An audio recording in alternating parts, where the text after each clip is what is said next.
Am I recording? Good morning. Ooh, it's 11:11 a.m. I Oh, love that. make a wish. That's a Yes, lucky time. make a wish. Oh, okay, make a wish. Yes. Make an art wish.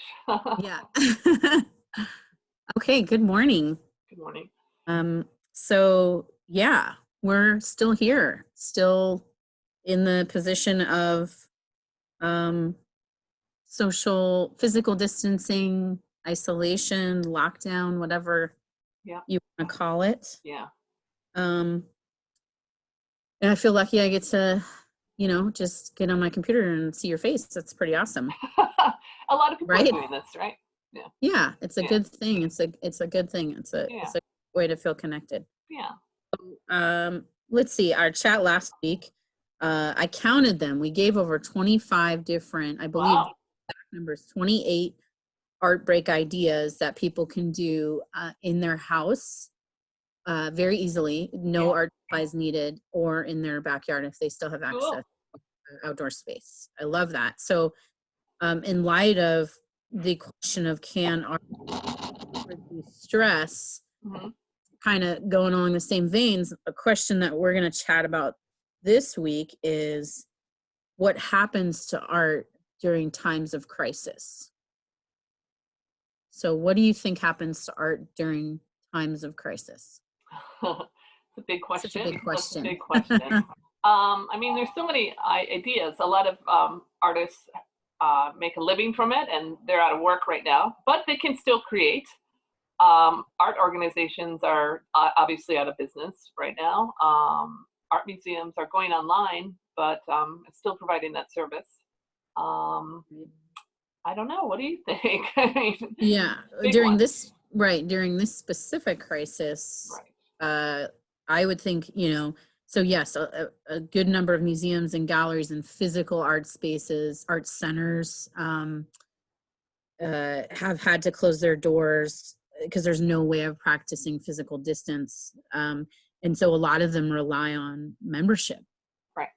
or galleries rely on people coming in the doors and buying, purchasing items that are in there. So some of them realistically will not be able to open their doors again. Right. Right. It's a sad fact of reality. And yeah, I'm appreciating the creativity I'm seeing, and honestly, the support that the museums are still offering. Right. A choice to do this. They don't have to show tours of their amazing artworks online, or there's an art center here that is, the owner is basically giving free lessons, free Yeah. art lessons, every couple of days, and she doesn't have to do that, but she's sort of keeping art alive during this time of crisis, and we know that it's so important Yeah. to do that. I think that we'll see a huge shift in the capital A art world, as we like to call it, in terms of commodity art world. I think that we'll lose some galleries just like we did in 2008 when everything kind of crashed.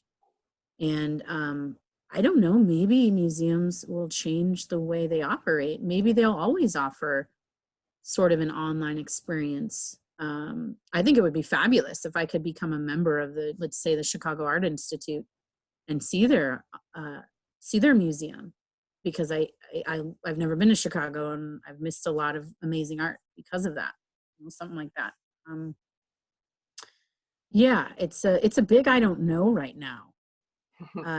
But what's so interesting about it is that art is so necessary during times of crisis, during times of trauma, and when you're suffering.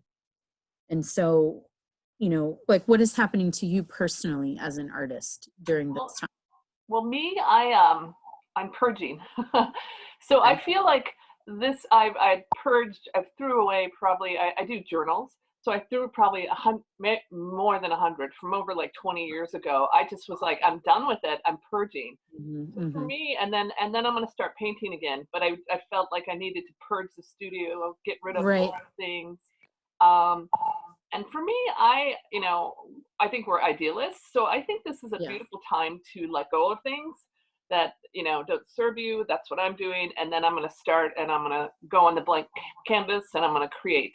And I'm going to create the vision of a better world, of, more Yeah, I was just compassionate, thinking that. Hmm. yeah, more love, more Yeah. joy, because I feel we are in the unknown, and but I feel also that a lot of artists are getting really creative. They are online, they're on Zoom like we're on right now, and they're offering Hmm. free lessons, or they're offering concerts, or they're Yeah. offering yoga, or they're offering um, dance lessons. So I think we as creatives, who are all creatives as we know, we need to get more creative and think outside of the box, because I feel after this is over, nothing's going to be the same.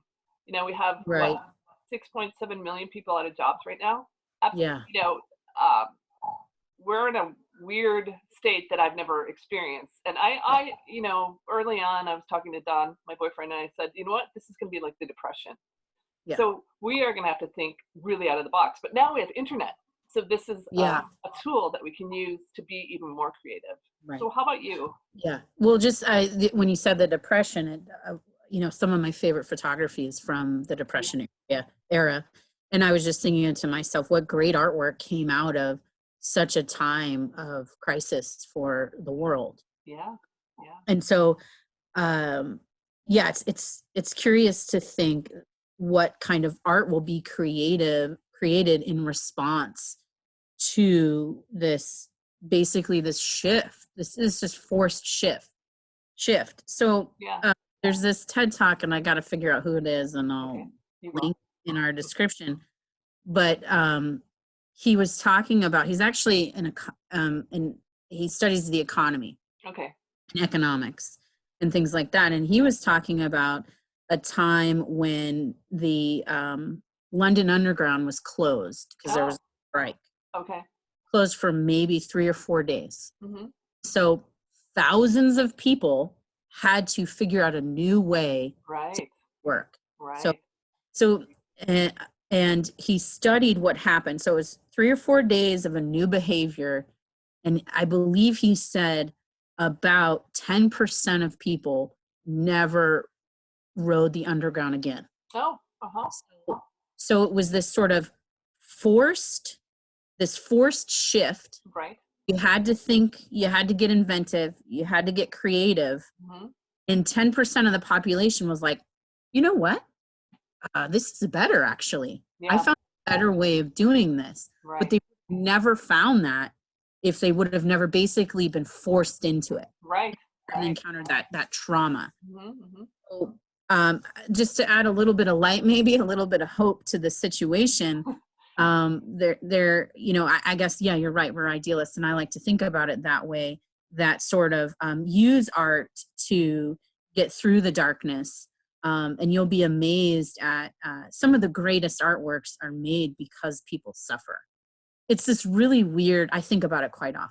If you think of the quote unquote great artists, most of them suffer from depression and anxiety. It's just, I have this really weird relationship with it. But part of me thinks that how much worse off would they have been without their art?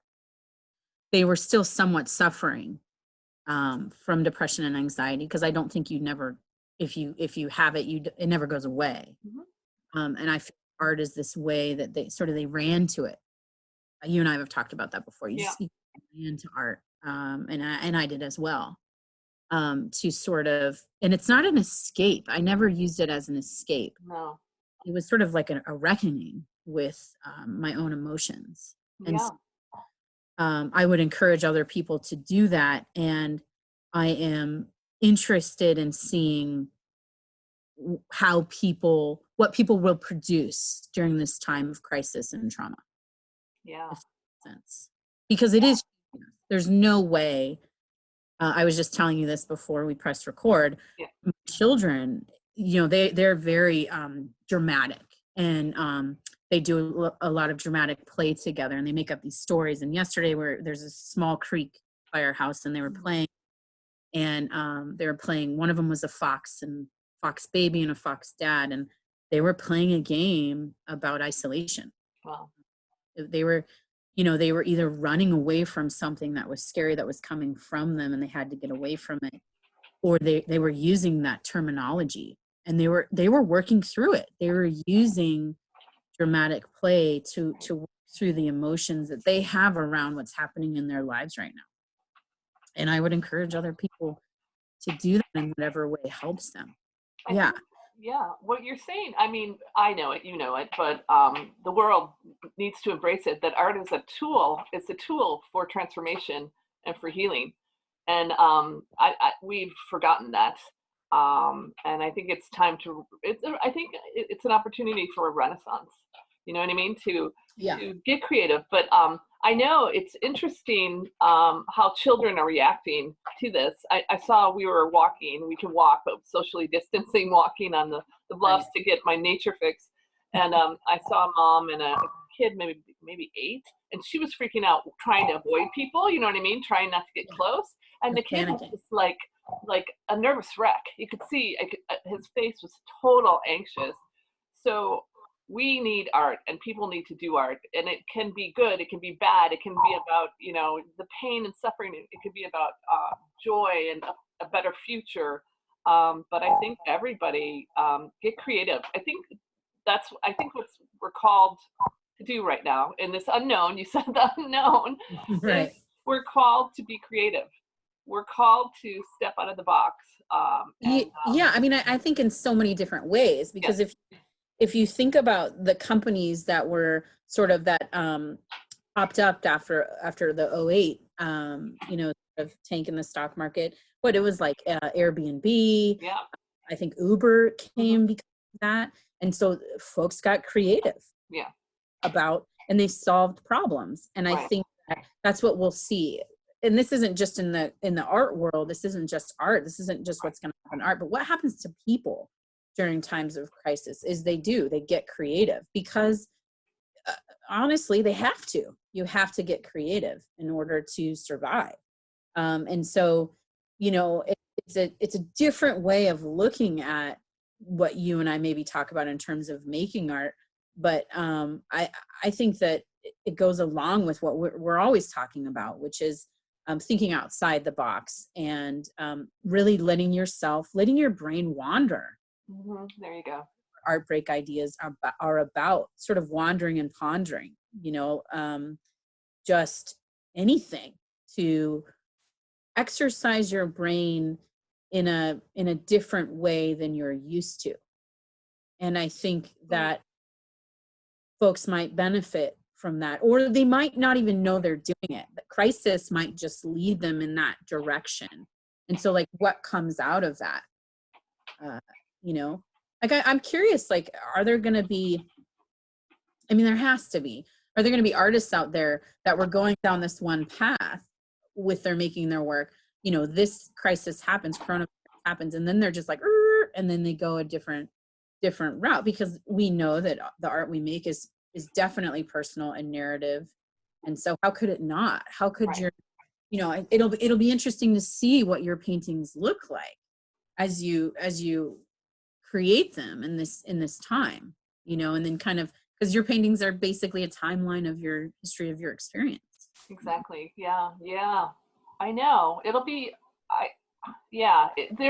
It's so it's hard to even to speak on it because it's so unknown. You know what I mean? And I don't know. It's I think what you were speaking about is like humans love security, right? It's part of our makeup. And what's happened right now is our automatic secure system has been broken, right? From this virus. So it's like it's it's it's really a time to express oneself. And I mean, we're all in lockdown or solitary confinement on some level, right? So it's a really good time to also, which is what art does, and I think you know this too, and you just said it, but you can get to know yourself. I think we as humans, or we were trained in this 21st century to look outside for things, you know, buy the object to have status, buy this or put on that to be that person. And I think what the world or the universe is calling right now is to go within and figure out who you are, and, you know, create from that space of like true authenticity, and really discovering who you are. And I think because, you know, it's like it's like people, and people are watching movies a ton right now, right? And those movies wouldn't exist if someone had created them, if someone had written them, if someone had acted in them. So I think well, for me, I think hopefully it's a wake-up call that people appreciate all the art around them, the paintings on Yeah. the wall, the writings, the poems, the books, the beauty of what I think. Oh yeah, okay. I think it's really what makes us human. And I think we were, I don't know how to say this. I think we were divergent on another path, that we were Mm. we were losing our humanity on some level. And so for me, this time is a wake up call to embrace your humanity, embrace yourself and your truths. If Yeah. that makes any sense. So you're thinking, if you're answering the question of what happens to art during times of crisis, you're almost saying your hope is that it sort of reawakens the art within ourselves, Yeah, yeah, and the thing that art can do, which is to get to know ourselves. yeah, Yeah, and I agree. I hope that it, and I think I've seen a lot of people speaking about this in terms of appreciation, of yeah, people will appreciate things that perhaps they took for granted, yeah.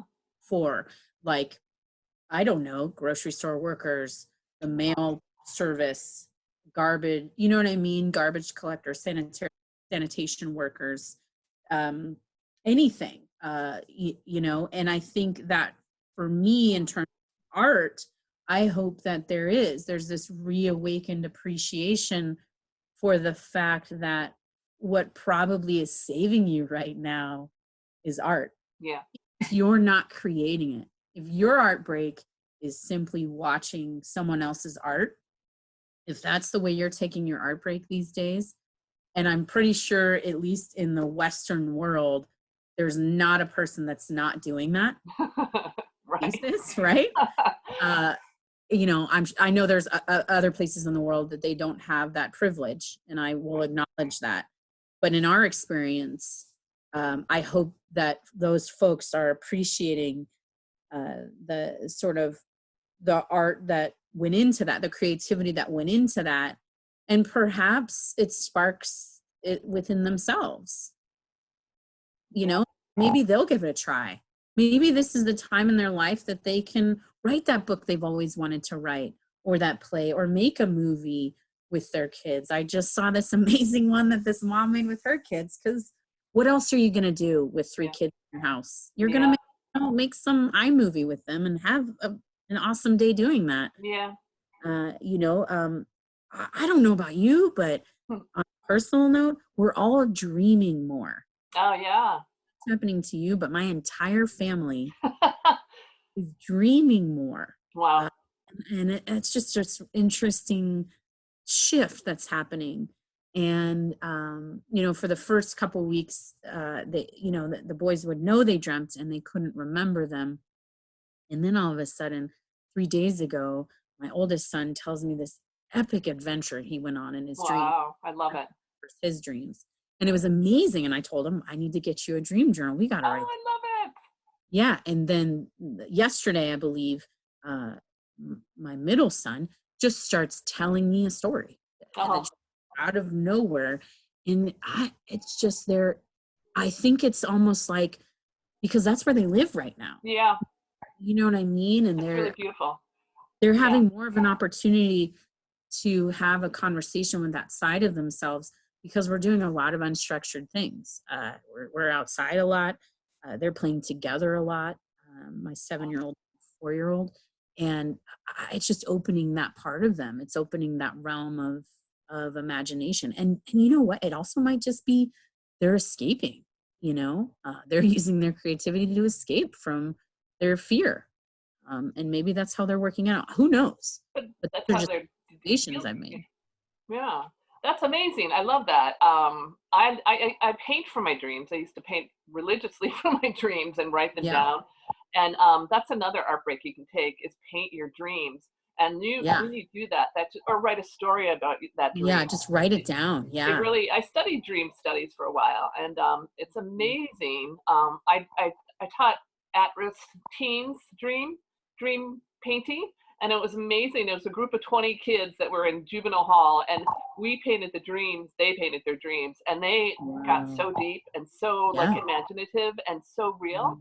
And the one hit Mhm. that I got from what you're saying is, I think we've lived in a society that's out, again, outside. There's so much sensation outside of us, right? Mhm, And right mhm, now we're in mhm. our little bubbles, literally in our little bubbles. So it's, Yeah. there's not all that sensation, not all that, you know, everything, being, Distraction. yeah, distractions. So I think people are like, your kids are a beautiful mirror. They're just like going in, and instead of, going out into the world seeing it all, they're going within, and really finding that playland within yourself, which is really extraordinary. It Um, is. Yeah. I mean, if you think about, yeah, that's incredible. Like if you think about surrealism, the art movement where they painted from their dreams, I mean, it's Right. And amazing. if you think about the time that surrealism happened, when Oh, did surrealism happen? Right? in the 20s, right? It's in the 20s and the 30s. Yeah. Yes. I mean, in the 20s, that was the sort of the roaring 20s, right? Funny because Right. we're in the 20s now, but Yeah. Oh, it, wow. it was a high part of life, and everybody's spending a bunch of money, and then Mm, they tanked yeah. in the end of the 20s. And it'd be interesting to look at what happened to that particular movement of surrealism, Right. you know, in terms of like popping. It's almost like popping that bubble Yeah. of, and I think that's what's happening. If in all honesty, I think a lot of people's bubbles have been popped. I Yeah. think thought they could live a certain way. If we're going to get completely honest here, they could live a certain way, and now they know they can't, and they have to face that reality. Again, obviously, we're big advocates for taking our break. Taking our break about that. Take Yeah. a break about, there's funny memes about that, right? Expectation versus reality. Make it funny. Mhm. Put your expectation down about how you thought your life was going to be this year, and what's the reality. But then process that. Process your true feelings around that. I know someone who's a senior in high school right now, and when you're a senior in high school and your senior year is super important. Yeah. Not going to go to prom, not going to go to a graduation commencement. That's traumatic uh, in that Mm, when you're that age, because that's your yeah. world. If people can remember what that was when they were 17 and 18, that's your entire world, and it Yeah. really imploded on itself. And so there are a whole bunch of kids processing that right now. So um, Mm, I hope that, and I'm sure they are getting super creative about how they're processing that. Um, those yeah. feelings they have around that. Yeah. I have Uh, a take. I think what we also need, a truth we need to face, is a lot of grief is happening. There's a lot of death happening, and a death of yeah, people, death of old ways, death of expectations that you talked about. yeah, So I think an amazing, very courageous art break would to do something around grief. Um, mm, to process that. We've talked about grief before. I mean, yeah, it's a big abyss, and it just builds. If you don't process it, it builds upon yeah, itself. So really coming yeah, face to face, and art is a beautiful tool for you to come to face with grief, yeah, and really and discover it. And it can be funny. You know what I mean? It can be funny, but yeah, it also can yeah. be sublime. It can be melancholy. It can be you can cry for the whole world right now if you Right. want, right? Yeah, yeah. Yeah. I mean, I think that's the thing, is that, like, you know, yeah. So speaking of the humor thing, there's a whole bunch of memes going around about, COVID-19, and then they're hilarious. And I found this one the other day, and I needed it. I was having a tough day, and it was it was Vincent Van Gogh portrait, and there's a mask hanging from one ear, and then it has a bad word at the top of it. You can imagine what that word is, because he has no other ear.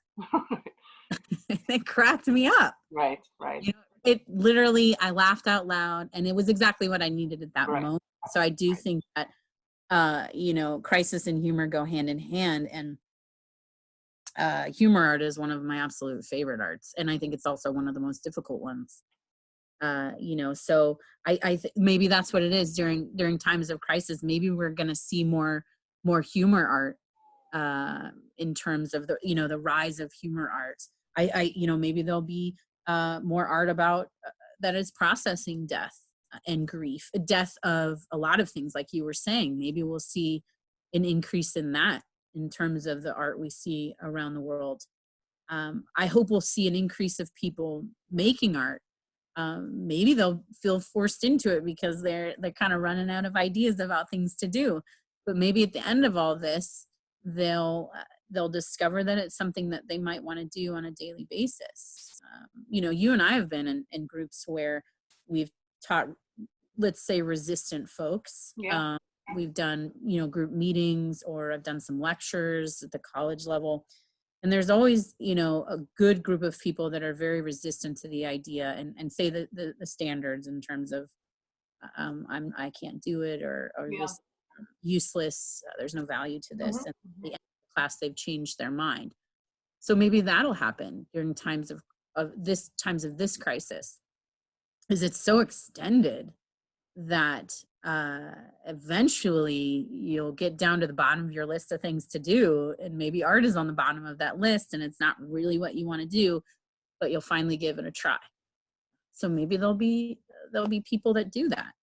Again, that's the hopeful person in me, the idealist, and maybe that'll be how it changes their life.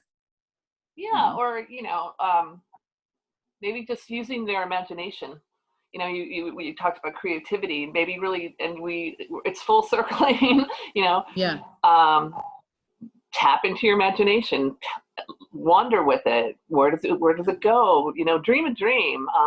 Become a child again in your own, in yourself, and kind of remember what was your deepest desire as a kid. You know what I mean? What did you really want to do? What were you really passionate about? I mean, this is a time, I know it's like, I get it, because I find myself a lot of times not doing anything except for maybe looking at the news, which is like really detrimental. I know it, but I'm like, oh, it's almost like watching a train wreck. You're like, what's happening? Yeah.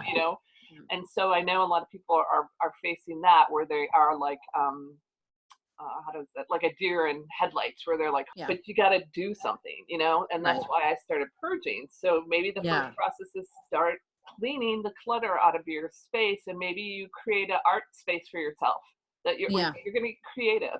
Create a little studio space in your house where you let go of all the clutter and everything that you don't need anymore, and then use your imagination and just start creating. And again, it can be, I think what it is, it's a call to action on some level, because I know a lot of people are in the pause moment, like they don't see a future, their whole past. They're doing the freeze in terms of fight, flight, or freeze. We're freezing right now. We're freezing, and I think we need to take action and start tapping into the imagination. Because there's a lot of mental health issues arising also right now. Yes. And you got to do art. That's all I can say. I know. I know. And are we going to end up just talking every week and saying the same thing?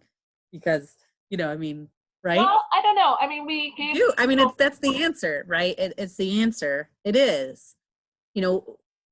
Like and it's hard because people, they're afraid, just like we talked about a couple weeks ago. Right. I think maybe, next time we should talk about so sure, I get it. You should, but I don't even know where to start. What if that's the reaction, is like, there are people who have acknowledged all the steps towards that, which is like, art is a good thing. I acknowledge that I watch it a lot, or I experience it a lot, or I appreciate it. I acknowledge that it would be helpful for me, but I don't know, I don't know how to do it. Well, I would say the first step is art as an expression, right? So you got to release, you got to express it. And that can be, I think I said this before, but someone said a line is a break in reality. So Mhm. draw a line, break this reality, break the reality right now. So that's all you have to do is take a pen and a piece of paper. You can draw a line or you can Yeah. scribble. I mean, Yeah. scribble. I think you're hitting a nail on the head about this, what happens to art during times of crisis thing. It I think it becomes an escape. So I think that we're gonna have a lot of people who are using it as an escape right now. And those are the folks that we're talking about before, which are who are sitting and watching movies and Mm, everything like that, right? So I think people are using it as an escape, which actually I think is a function of art and a great function of art. And I think that might be a first step towards maybe making it. And I just then want to point something out as you made that point. Today on Stephen King's Twitter feed, he wrote, "If you think artists are useless, because try to spend your quarantine time without music, books, poems, movies, and paintings." So exactly. so what I think to hit that nail on the head is Yeah. if you're watching movies as an escape, realize it and honor it as this is an art form. Do you know what I mean? So, Right. and it's okay to escape. You know what I mean? Yeah. Especially Yeah. Right. now. Yeah. Yeah. Yeah. So let's go back and forth between what do we think's going to happen? What do we think happens to art during crisis? I think that there's no way it doesn't shift in terms of the art that's created. There's no way, right? It's going to shift. The art world is already shifting. Like if you're talking about the economics of the art world, and there will be shifts there. There's no way all of them can survive, which is unfortunate, totally unfortunate. Right. And it's a reality that we need to face as a society. And let's do what we can to support those amazing centers, museums, galleries, and things like that. And they're going through a shift as well, going online and getting creative about how they're sharing their work with the world. And then on the flip side, um, like just art in terms of like making it like you, me, and some guy named Joe somewhere in the middle of the United States. Maybe uh, art is, I don't know, is there more of it during a crisis?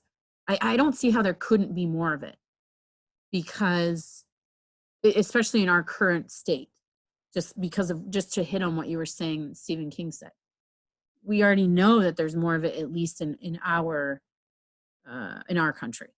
We could look at the numbers. We should look at the stats of how many are, watching movies, watching the free opera that's being offered, or the tours of the museums, or who are logging into the lessons, the drawing lessons from famous illustrators, Yeah. and listening to concerts and things like that. I think that's incredible. And then that's the reality side. On the hopeful side, Yeah. we've been saying, I hope people realize how important art is to them Yeah. if they never realized that before. And maybe they'll take that leap and try to make it themselves. Yeah. And I would say also, I think like art is for the people. You know what I mean? Yeah. I think at a time like this in crisis, that elite notion of art is leveled, you know? It becomes a very leveled playing field, and an art is for the people and it's for everybody, and everybody should explore art and see how they feel. you know Yeah. we always talk Yeah. about like how does it make you feel, and I think how do I say this, right now we're at the dark night of the soul in terms of humanity on some level, right?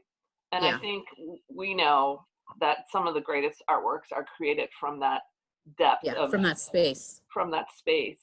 Yeah. It's a dark place, but Right. it's alchemy. There is gold in that place, and Mhm. so I think all of us should try to, create from that space and then rise it up. And then when we can go outside, maybe we'll all be, better people, and we'll want to see that the world should be a better place.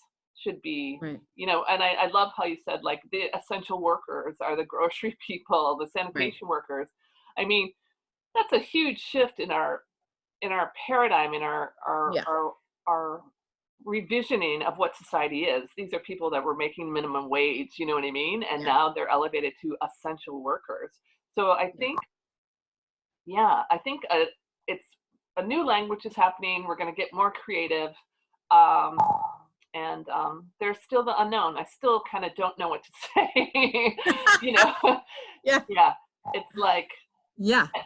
I mean, but it is a beautiful time. You can start learning new things. You can start doing lessons, you know. It's just about it. You can't have light if you don't have darkness.